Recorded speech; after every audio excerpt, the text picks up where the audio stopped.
শায়না তার পিঠে চড় মেরে চলে গেল। দ্রুতগতিতে হেঁটে পেছন থেকে তাজদারের পাঞ্জাবি খামচে ধরল। তাজদার চট করে তার দিকে ফিরল। শায়না বলল, একটা কথা। কি?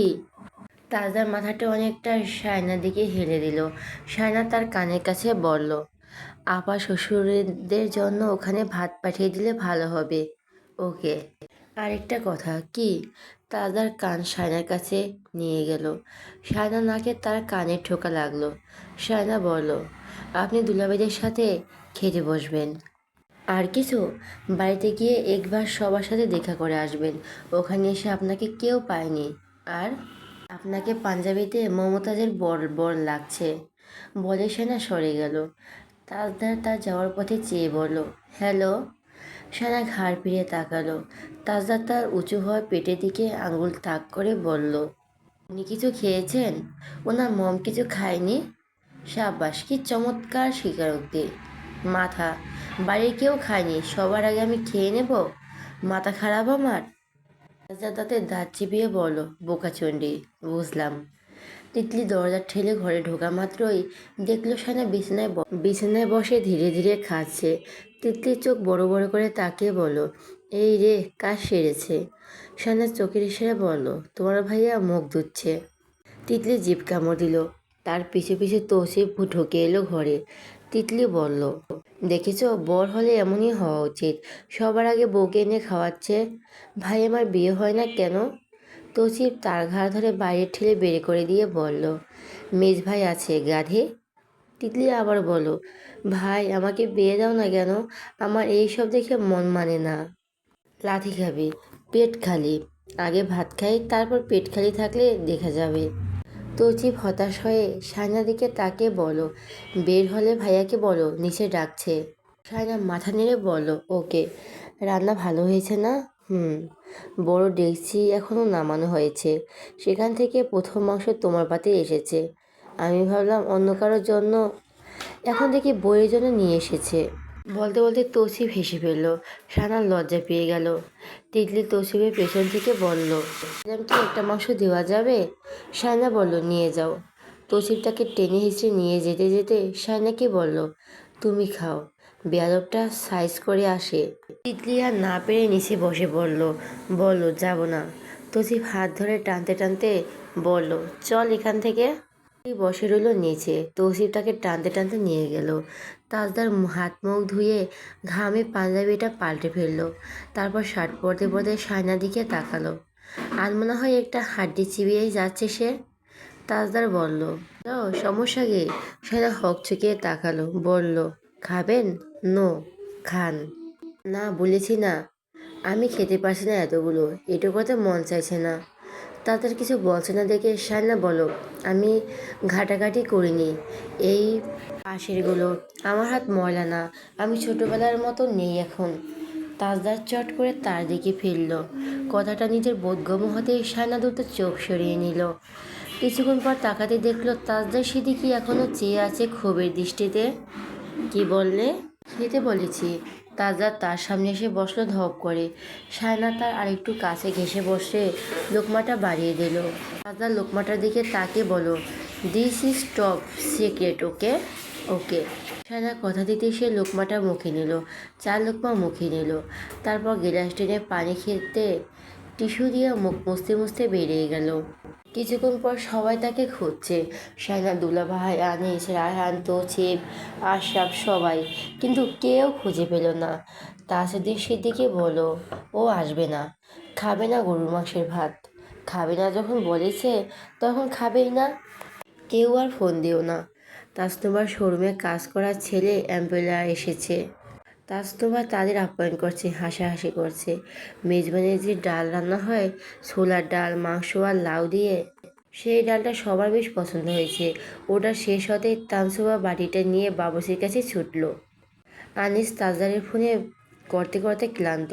শেষমেশ তৌসিফকে বলো, আসবে না ও। এখন কল ঢুকছেই না। এটা বড় আব্বু মিটমাট করে নেওয়া উচিত ছিল ওর সাথে। আশরাফ বলল, সবাইকে খাইয়ে দাইয়ে নিজে না খেয়ে বেরিয়ে গিয়েছে। এটা কেমন দেখায়? ওকে রেখে সবাই কিভাবে খেতে বসবো? ফোন দিতে থাক, রিসিভ করবে। বাড়িতে সবাই তাকে বকে যাচ্ছে। রওশনারা বলো, প্রত্যেকবার ছেলেটার একটা না একটা ঝামেলা করবেই, সবার সাথে বসে খেলে কি হতো? জোহরা বেগম বললেন, ওর বইয়ে ওকে বোঝানো উচিত ছিল না? ও বোঝাবে কেন? বর বউ দুজনেই তো এমন। সব দোষ শেষে পড়লো সায়নার ঘাড়ে। সে চুপ করে শুনলো সবার কথা। লোকটা ইচ্ছে করে এমন করে, মাঝখানে সে ফেঁসে যায়। তাজদার অনেকক্ষণ পর ফোন রিসিভ করে। এত কোলাহলের মধ্যে তার কথা শোনা যাচ্ছিল না, তাই আনিস ফোন কানে চেপে ধরে সরে যাচ্ছিল সেখান থেকে। ঠিক তখনই তাস্তবা বাটি ভর্তি ডাল নিয়ে টেবিলের দিকে ফিরে যাচ্ছিল ধীরে ধীরে।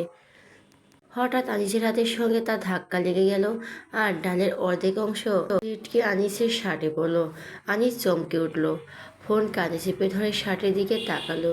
সে অবাক হলো। তানছুবাও স্তব্ধ, কিছু বলার চেষ্টা করেও মুখ খুলতে পারল না সে। রায়হান বলো, এত ভিড়ের মধ্যে কেউ ডালের বাটি নিয়ে যায়? কাউকে বলতে কি করলে এটা? ওর শার্টটা নষ্ট হয়ে গেল। তাসনুবা মৃদু স্বরে বলো, নট সরি। নট শব্দটা আসতে বলো, সরিটা বেশ জোরেই বলো। আনিস কিছু না বলে দ্রুত সেখান থেকে সরে গেল। তাসনুমা দাঁত কিরমির করতে করতে নিজের ঘরে চলে গেল। তার ড্রেসও ঝোল ছিটকে এসে পড়েছে। শোধ নিতে পেরেছে বলে তার আনন্দ হচ্ছে, আবার বড় ভাইয়া থাকায় সরি বলতে হয়েছে দেখে রাগও হচ্ছে।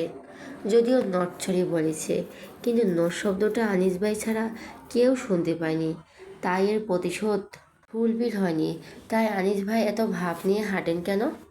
নিজেকে উত্তম কুমার মনে করেন নাকি? দেখলেই গা জ্বলে যায় তার। তাজদা যখন বাড়ি ফিরল তখন সন্ধ্যা নেমে গেছে। মেজবানের খাওয়া দাওয়া শেষ। বাবুর্চিরা টাকা পয়সার হিসাব বুঝে নিয়ে চলে গিয়েছে।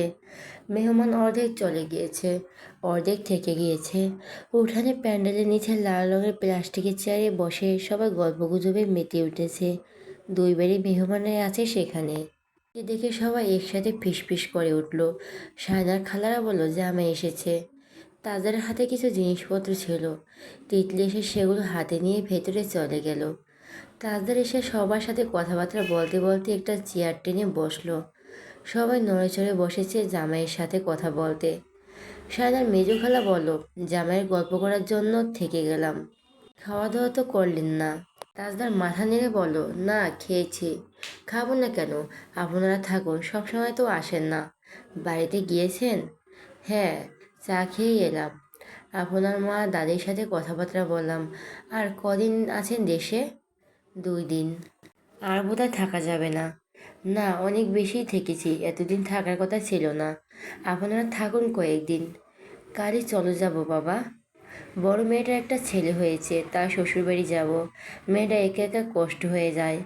শ্বশুরবাড়িতে মানুষ তেমন দেখভাল করে না। আচ্ছা, আপনি যান। বাড়ির সবাই টেনশন করছে। তাদের মামিরা বলো, মামা শ্বশুরের বাড়িতে যাওয়ার কথা ছিল কিন্তু। তাজদার বলো, পরের বার দেশে এলে যাব। এবার 5 মাসই হাসপাতালে কাটিয়ে ফেললাম। এটা কোনো কথা? নতুন জামাইয়ের ব্যাপার তো আলাদা। সমস্যা নেই, নতুন জামাই সেজে যাব। ঠিক আছে, আমরা মনে রাখলাম। তাজদার তাদের সাথে কথাবার্তা বলা শেষে বাড়িতে গেল। কেউ এখন কিছু বলছে না আর। সবাই তাকে দেখে আরও চুপ হয়ে গেছে, যেন সে ভাত খায়নি। এটা নিয়ে কারো তেমন ভাবনাই নেই। ঘরে ঢুকতে সায়না ঝড়ের মতো ছুটে এলো। আমাকে বকুনি না খাওয়ালে আপনার শান্তি লাগে না, তাই না? কপাল কুঁচকে তাকালো, স্বরটা ভারী সংযত। কে কি বলেছে? সবাই, এমনকি আমার বাপের বাড়ির লোকজনও বলে যাচ্ছে আমি কেন তাদের জামাইকে বোঝাইনি। অদ্ভুত কথা, আমি কি বাচ্চা ছেলে? আমাকে কেউ বোঝাবে কেন? আর তুমি আমাকে বোঝাবে? ওদের মাথা খারাপ? সায়না আগে কাঁপতে লাগলো। মানে, আমি আপনাকে বোঝাতে পারি না? তার হালকা গলায় বলল, তুমি আমাকে বোঝাতে গিয়ে নিজেই ফায়ার হয়ে যাও। আপনার সঙ্গে আমি আর একটা কথাও বলবো না। বলতে বলতে সায়না দরজা দিকে ঘুরতেই তাজা ঠান্ডা গলায় বলল, ওটাই চেয়ে এসেছো সবসময়। এখন আরও সুবিধা হবে। দিনের পর দিন কথা না বলেও থাকা যাবে। সায়না থেমে ধীরে গিয়ে ঘুরে তাকালো।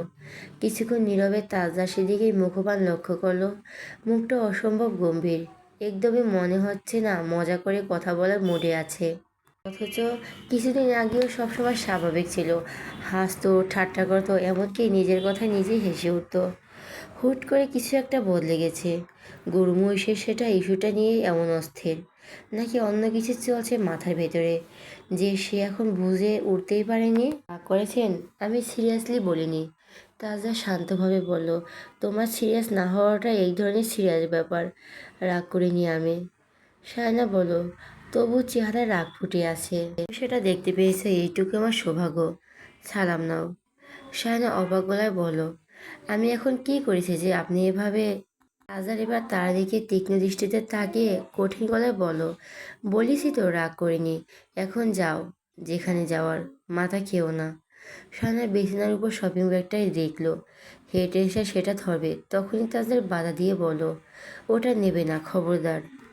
সায়না হাত গুটিয়ে নিল, মন খারাপ করে বেরিয়ে যাচ্ছিল। তখনই তাজদার বলো, আমি এমন কিছু বলিনি যেটা শুনে তোমার মন খারাপ করবে। সায়না বলো, আপনাকে বুঝতে পারছি না বললেই হয়তো মন খারাপ হচ্ছে, অন্য কারণে নয়। যাই হোক, এসব কথা থাক। আপনি দুপুরে আর কিছু খাননি বোধহয়। আমি কিছু নিয়ে আসছে, খিদে লাগলে আমি নিজেই খেয়ে নেব। এত বদোবস্ত তৈরি হলে পরে আমাকেই ভুগতে হবে। সায়না অবাক হয়ে গেল।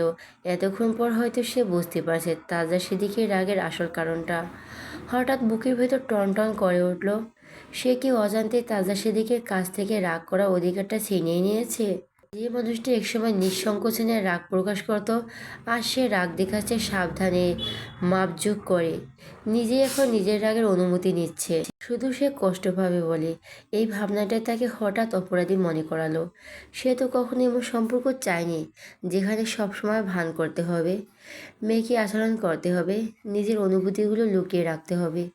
রাগ খুশি সব কিছু সাবধানে মাপতে হবে যেন কেউ কষ্ট না পায়। কিন্তু তারপরও সে চুপ করে দাঁড়িয়ে থাকতে দেখে তাজদাসী দেখি ব্যাগটা দেখে আঙুল তাক করে বলো, ওটা দেখে নিতে পারো। সায়না ধীর পায়ে হেঁটে শপিং ব্যাগটা হাতে নিল, খুলে দেখলো নিজের জন্য কিছু কেনাকাটা করেছে তাজদাসী দিকে, সাথে তার জন্য একটা লাল শাড়ি। তবে এটাতে সোনালি রঙের কাজ আছে, অন্যরকম আরামদায়ক হবে। নিজের অজান্তে সায়না ঠোঁটে হালকা হাসি ফুটল। তাজারের দিকে তাকাতে হাসিটা মুহূর্তের মধ্যে মিলিয়ে গেল। তার চেহারা এখন গম্ভীর যে সায়নার হাসিটা সেখানে বেমানান। আবার আমার জন্য কেনাকাটা কেন? তাজা তার চোখ বরাবর তাকালো প্রশ্নটা শোনার সাথে সাথে। সায়না বিচলিত হয়ে প্রশ্ন দ্রুত চোখ নামিয়ে নিয়ে বলল, পছন্দ হয়েছে খুব, থ্যাঙ্কস। বলেই সে শপিং ব্যাগটা আলমারির ভেতরে রেখে ধীর পায়ে বেরিয়ে গেল। তাজদারের চোখ আলমারির দিকে আটকে রইল। চাপা রাগ ও প্রকাশিত অভিযোগগুলো তার চেহারায় কড়াকড়ি কঠিনতার সৃষ্টি করেছে। সায়না বাকি জিনিসগুলো দেখল না। দীর্ঘ নিঃশ্বাস ফেলে সে নিজেকে সংযত করার চেষ্টা করলো, কিন্তু মনের ভেতর অচেনা উত্তেজনা আর অব্যক্ত অভিমান চোখের কোণা রাগ হয়ে ঝলমল করতে লাগলো। যতই চেষ্টা করুক তা ঢেকে রাখা তার জন্য আরও সম্ভব হলো না। ঘরের নিস্তব্ধতা ভেঙে শুধু ল্যাপটপের কিবোর্ডের মৃদু শব্দ। তাজদার মনোযোগ দিয়ে স্ক্রিনের দিকে তাকিয়ে আছে। কপালের কাছে কয়েকটা চুল এলোমেলো হয়ে এসেছে, আর বাঁ হাতটা অভ্যাসবশত কানের কাছে রাখা হেডফোনটা একটু আলগা করে দিয়ে সে জটিল ইনফ্রাস্ট্রাকচার অ্যাড কোড কনফিগারেশন মগ্ন। ঠিক তখনই দরজার পর্দা সরিয়ে ঘরে এলেন দাদিমা আনোয়ারা বেগম। হাতে একটা ছোট্ট বাটিতে দুধে চুবানো চালের পিঠা। নরম গলায় ডাকলেন, তাজ। তাজদার এত মনোযোগী ছিল যে দাদিমার আগমন টেরই পায়নি। দাদিমা দ্বিতীয়বার ডাকতে সে চমকে উঠে তাড়াতাড়ি হেডফোনটা খুলে ল্যাপটপের স্ক্রিনের সামান্য আড়াল করার চেষ্টা করলো। তারপর উঠে এসে দাদিমার হাত থেকে বাড়িটা নিল। তিতলি কোথায়? তৌসুফের সাথে কোথায় গেছে কে জানে। একটু শয়তান হয়েছে, এক জায়গায় শান্তিতে বসে না। সায়না রান্নাঘরে আছে, কাজবাজ করছে বোধহয়। তাজদার চুপচাপ খেতে লাগলো। তোমার মামি শাশুড়ি এনেছিল এই পিঠা। কেমন? ভালো, একটু বেশি মিষ্টি হয়েছে। খেতে ভালো লাগছে, খারাপ না। দাদিমা একটু থেমে বললেন, যাওয়ার আগে এই সব করার কোনো দরকার ছিল? কোন সব? এই যে আজ খেলে না সবার সাথে বসে। সবসময় উচিত কাজ করা যায়। দাদিমা হতাশ হয়ে বললেন, সায়না দুলাভাইরা তো বলে দিল তাদের সাথে খেতে তোমার আপত্তি আছে, তাই তুমি না খেয়ে চলে গিয়েছো। তাজদার চামচ মুখে না তুলে বলো, এইসব বাড়াবাড়ি রকমের কথাবার্তা।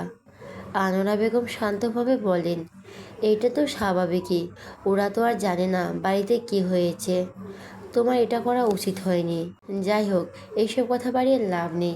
তোমার দাদা ভাই আর দাদা শ্বশুর কবর জিয়ারত করেছে আজকে। তাজদা বলল, হ্যাঁ, ভালো করেছো। এবার রাগটাগ বাদ দাও। আর 2টো দিন আছে, ভালো ভালো সময় কাটাও। বইয়ের সাথেও এখন কোনো রাগ দেখিও না। তুমি চলে গেলে ওরও খারাপ লাগবে। তাজদার সোজা সাপটা বলল, আমি শিওর ওর খারাপ লাগবে না। এটা তোমার রাগের মাথায় বলা কথা। তাজদার বলল, সেটা হতেই পারে, তবে এটাই সত্যি। দাদিমা হেসে ফেললেন। ওর খারাপ লাগলেই তো সমস্যা, তখন তোমার ওখানে মন টিকবে না। আর সবাই তো একরকম না। ও হয়তো দেখাতে পারে না, কিন্তু বর দূরে গেলে কষ্ট হবে। সেই বর যদি শত্রু হয় তবুও। তাহলে ভালো। দাদিমা আবার হেসে ফেললেন। মেয়েদের মন বোঝা এত সহজ না, আবার এতটাও কঠিনও না। সবাই সব কিছু প্রকাশ করতে পারে না। আবার অনেকে কথায় না বলে কাজে কর্মে আচার আচরণে তা বুঝিয়ে দেয়। শুধু বুঝে নিতে হয়। কেউ আমার জন্য কষ্ট পাচ্ছে, এইসব আমার কাছে বিরক্তিকর। এত পেন নিতে চাই না আমি। এই জন্যই তো তোমাদের জন্য কষ্ট হলো সবাই তা দেখাতে ভয় করে। এভাবে বলতে আছে নাকি? আমার জন্য কাউকে কষ্ট পাওয়ার ভান করতে হবে না। এইসব ফেক ইমোশনাল সিন দেখতে চাই না আমি। Save date emotional ad for someone who cares. এত কঠিন কথা বলতে আছে? আমি বলি। তখনই দরজার কাছে সায়নাকে দাঁড়িয়ে থাকতে দেখল তাজদার। সায়না অপদমস্তক হয়ে পড়ল।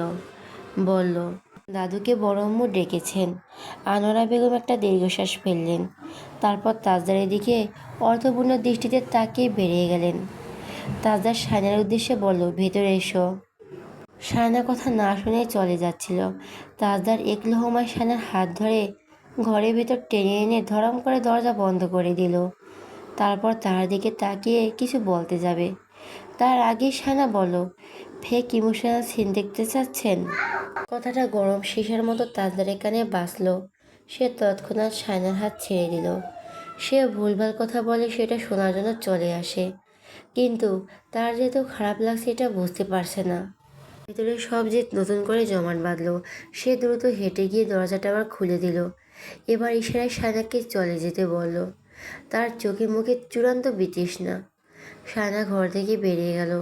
চোখে জল নিয়ে ক্ষোভের দৃষ্টিতে তাকাতেই তাজদার বলল, এই যে ঘর থেকে বেরোলে, আমি দেশ ছাড়ার আগে আর একদম ভেতরে আসবে না। সায়না তার কথা অমান্য করে জেদ দেখিয়ে ভেতরে ঢুকে এসে সরাসরি ঝাঁপিয়ে পড়ল তার বুকের কাছে। কিল খামচি আর এলোমেলো ধাক্কায় তাজদার দুপা পেছনে সরে গেল। মুখটা যন্ত্রণায় কুঁচকে গেল। হচ্ছেটা কি সায়না? সায়না শান্ত হওয়ার মেয়ে নয়।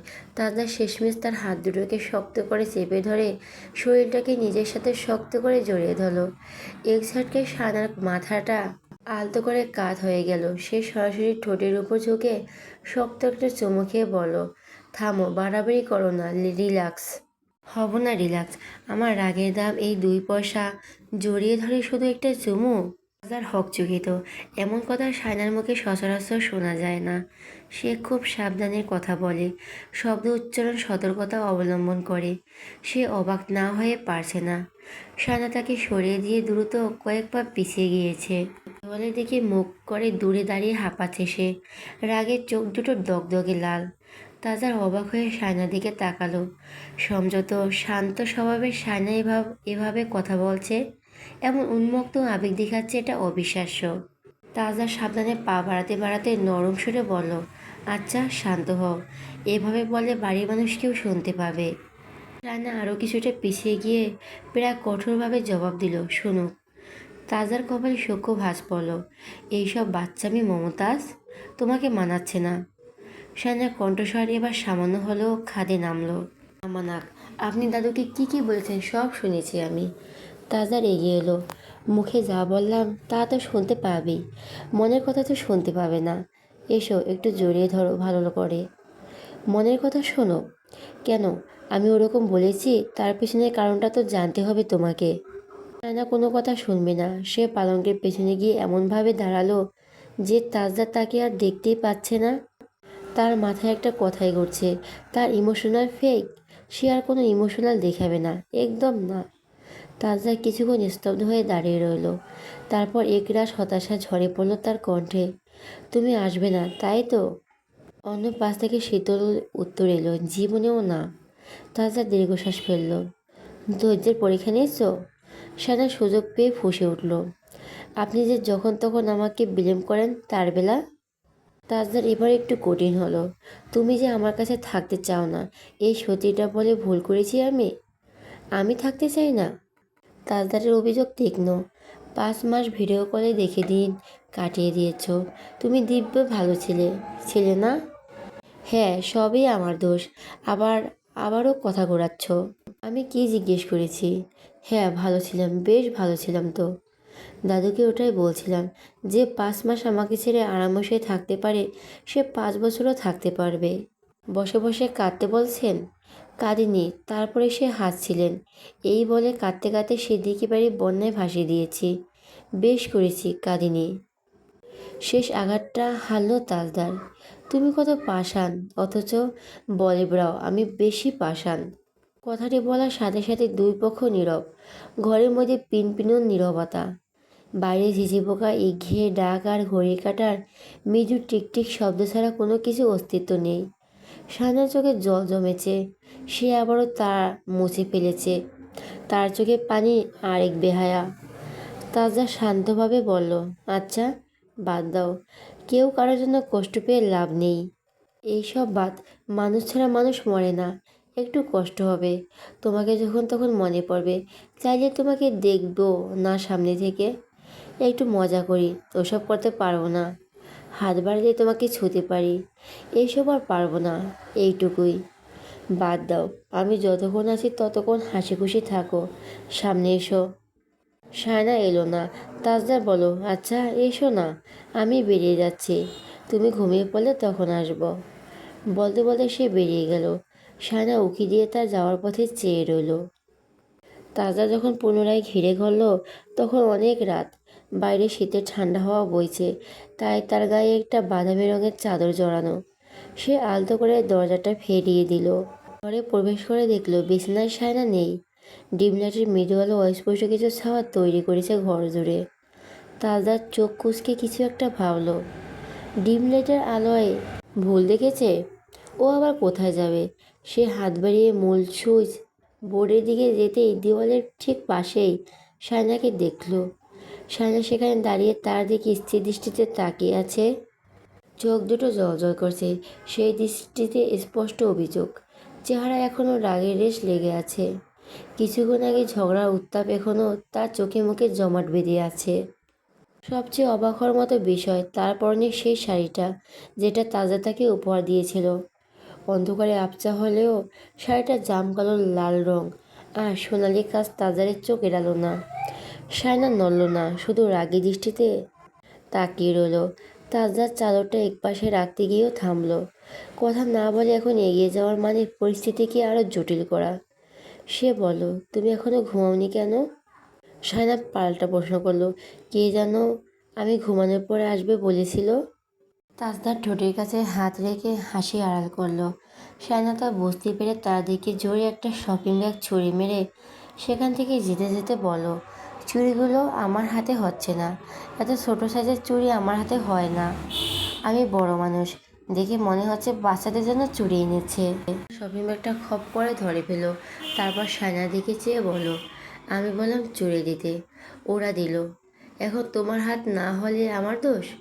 অবশ্যই আপনার দোষ। আপনি আপনার বইয়ের হাতের সাইজ জানেন না। মারাত্মক ভুল হয়ে গিয়েছে। তাদের বাকিটা বলার আগে সায়না বলো, মাপ নেই। সব কিছুর মাপ হয় না। তুমি বড় মানুষ, বড় মানুষরা ছোট মানুষকে মাপ করে দেয়, জানতাম। ছোট মানুষকে মাপ করে, যে ছোট মানুষ সাজার চেষ্টা করে তাকে নয়। সায়নাকে আবারও আগের মতো জেদি হিসেবে ফিরে পেয়ে তাজদারের আনন্দ হচ্ছে, আবার চিন্তা হচ্ছে কিভাবে একে শান্ত করানো যাবে। সায়না বিছানাটা এলোমেলো করে খুঁজছিল, ব্লাউজ খুঁজতে খুঁজতে কোমরের শাড়ির আসল গুজে সেগুলো গোছগাছ করতে করতে বলল, আমার জন্য গিয়েছে নাকি নিজেকে সময় দিতে? তার বাদ্যস্বামীর মতো উত্তর দিল, কুকুর তাড়াতে। বেশি ডাকাডাকি করছিল। সায়না তার দিকে ফিরে তাকালো। আপনার জবাব কে চেয়েছে? তাজা শব্দ করে হেসে ফেলল। সায়না তেড়ে এসে বলল, আবার হাসছেন? আমাকে বিপাকে ফেলে আপনার তো খুব আনন্দ হচ্ছে। গোটা গোটা 5 মাস যে সময়টা মেয়েরা স্বামীর কাছে যত্ন খোঁজে, সেই সময়টা আপনি হাসপাতালে কাটিয়েছেন। যখন দেখলেন ওখানে আমি নেই, তখন আমি তোমাকে সানা বাধা দিয়ে বলো, আগে আমার কথা শেষ করতে দিন।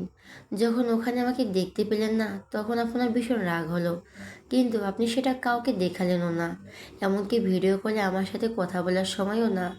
কারণ আপনি জানেন আমার শাস্তি হলো 5 মাস আমি এখানে পড়ে থাকবো, আর আপনি ঢাকায়। আমি কিন্তু আমার কথা শেষ হোক আগে। তাজার পেছনে হাত ভাঁজ করে গলা হালকা কাত করে দাঁড়িয়ে মাথা নাড়তে নাড়তে বলো, আচ্ছা তুমি বলো। সানা রাগ সামনে নিয়ে বলো, আপনার মনে হয়েছে আমি ইচ্ছে করে ওখানে যাইনি, তাই নিজ থেকে একবার আমাকে যেতে বলেননি। আপনার নীরবতা দেখে পরিবারও ভেবে নিয়েছে আপনি চান না আমি ঢাকায় যাই। তাজার গম্ভীর হয়ে গাল চুলকাতে চুলকাতে বলো, ভয়ঙ্কর ষড়যন্ত্র দেখছি। শায়না রাগে দুঃখে তার গায়ের চাদর খামচে ধরে তাকে ঠেলে সরিয়ে দিল। মজা করছেন এখনও তার সাথে? সে এখানে একটা কথাও মিথ্যে বলেছে? সব কিছুর দোষ তার। সামনে তার ডেলিভারি, বাছা মরা আল্লাহর হাতে। এমন একটা সময় সে চাইবে না তার সন্তানের বাবা তার পাশে থাকুক? এরা তাকে কি মনে করেছে, নিজেদের সব ভাবনা তার উপর চাপিয়ে দিয়ে যে যা সিদ্ধান্ত নেয়? তার কথা কে ভেবেছে ঠান্ডা মাথায়? রাগে তার মাথার চুল ছিঁড়তে ইচ্ছে করছে। এবার রাগগুলো জল হয়ে ঝরে পড়তে লাগলো গাল বেয়ে।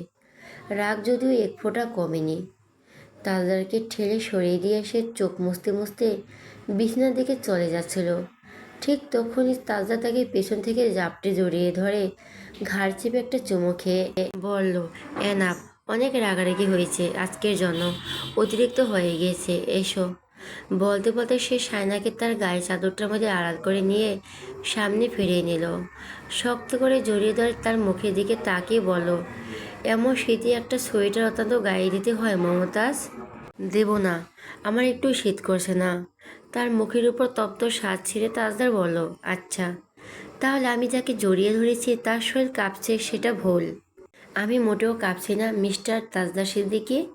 তাজদার তার মুখের উপর ঝুঁকে কপালে চুমো খেতে খেতে বলো, আচ্ছা, আমি ছুঁয়েছি বলে হয়তো কাঁপছো। সায়না বলো, মোটেও না।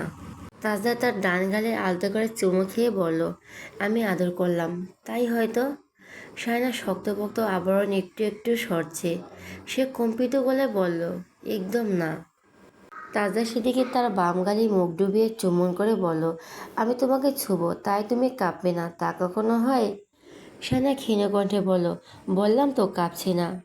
তুমি যে কাঁপছো না তার প্রমাণ কি? আমার কাছে প্রমাণ আছে যে তুমি কাঁপছো। বলতে বলতে সে সায়নার কানে একটা চুমু খেলো। সায়নার শরীরটা এবার দুলে উঠল। সাথে সাথে সে নিজেকে সামনে নিয়ে বলল, আমাকে ছেড়ে দিন, আমি আপনার সাথে অভ্যস্ত হতে চাই না। কেন অভ্যস্ত হতে চাও না? ফোন করে কোনো কষ্ট পেতে চাই না। তুমি বলতে চাইছো আমি না ছুঁই সব দুঃখ হয়ে যায়? আপনি আমাকে দুঃখ ছাড়া কি দিয়েছেন? তুমি এত অভিযোগ রাখলে আমার কিন্তু যাওয়া হবে না। অভিযোগ এখনো দেখছেন কি? থাক, আর দেখতেও চাই না। আমাকে যেতেই হবে, উপায় নেই।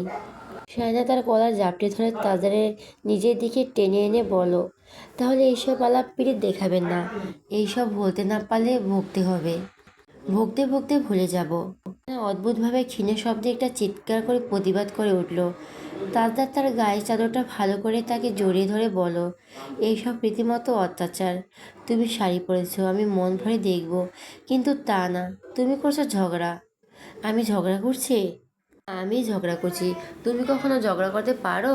খোঁচা মারছেন? আরে না, কে বললো খোঁচা মারছে? আপনি মস্করা করছেন, এই মুহূর্তেও তামাশা করছেন। তুমি কাঁদছো আর আমি তামাশা করবো বলে তোমার মনে হয়? হয়, কারণ আপনি আমাকে কাঁদতে দেখলে সুখ পান। পরের মতো কথা। আপনি কখন ভেবেছেন, নিজের কখন ভেবেছেন? সব সময়, সব সময়। তুমি সবখানে সবসময় সবভাবে আমার আপনার চেয়েও আপন। তোমাকে লাল শাড়িতে দেখার পর থেকে নিজের নিজের লাগে। আজ একদম লাল টমেটো লাগছে। চলো নূপুরটা একটা বিহিত করি। চলো নূপুরটা একটু বিহিত করি। যাওয়ার আগে কিছু মহৎ কাজ না করলে চলে? দরকার নেই, খুব দরকার, চলো চলো। আচ্ছা, একটু কোলে টোলে তুলি? একদম না। তাজা তাকে কোলে তুলে নিল। সায়না তার গলা জাপটে জড়িয়ে ধরে রেখে বলল, আমাকে কোলে নিয়ে কি প্রমাণ করতে চাইছেন? তোমাকে কোলে নিলাম কেন বলল? নিলাম জুনিয়রকে, ওর জন্মের সময় আমি থাকবো না, তাই এখন এভাবে নিয়ে নিলাম। ক্লিয়ার? সায়নার রাগ আরও বাড়িয়ে দিল সে। মনে মনে হাসল ভীষণ। সায়নাকে বিছানায় বসিয়ে দিয়ে শপিং ব্যাগ থেকে নূপুরটা বের করে তার সামনে বসলো। সায়না বলল, এইসব আপনি ইচ্ছে করে করছেন তাই না? তাজদার তার দিকে তাকালো, কিন্তু কোনো জবাব দিল না। পায়ে হাতে দিতেই সায়নার শরীর শিহরণ বয়ে গেল। তাজদার তার পা টেনে এনে নূপুরটা পরিয়ে দিতে লাগলো। সায়না তার মুখের দিকে চেয়ে বলল, বোবা হয়ে গেলেন কেন? তাজদার এবার ভাবলো আর কোনো কথা বলবে না, কথার পিঠে কথা বাড়বে। তাকে শান্ত করাতে হলে তার চুপ থাকাটা জরুরি। এই সময় অনেক রকম মুড সুইং হয় মেয়েদের। সে বালিশে মাথা রেখে শুয়ে পড়ল। বলল, কিছুক্ষণ পর সকাল হয়ে যাবে। শীতের রাত অনেক বড়, ঘুমাও। সায়না ধমকে বলল, আপনি ঘুমান। ওকে। সায়না বিছানায় বসে প্রলাপ বকতে লাগলো। তারপর কিছুক্ষণ পর পর বাজারের দিকে তাকাতে লাগলো। এই মানুষ কী চায় নিজেও জানি না। সারাদিন তার সাথে সবার সাথে রাগ দেখালে চলে যেতে হবে বলে এখন আবার এমন ভাব দেখাচ্ছেন যেন উনি কখনো রাগই দেখায়নি। সব রাগ সে দেখিয়েছে। সে আবারও চোখ মুছল, আবার দরজার দিকে তাকালো। কিছুক্ষণ পর আবারও তাজা সেদিকে দেখে শেষমেশ আর না পেরে বলল,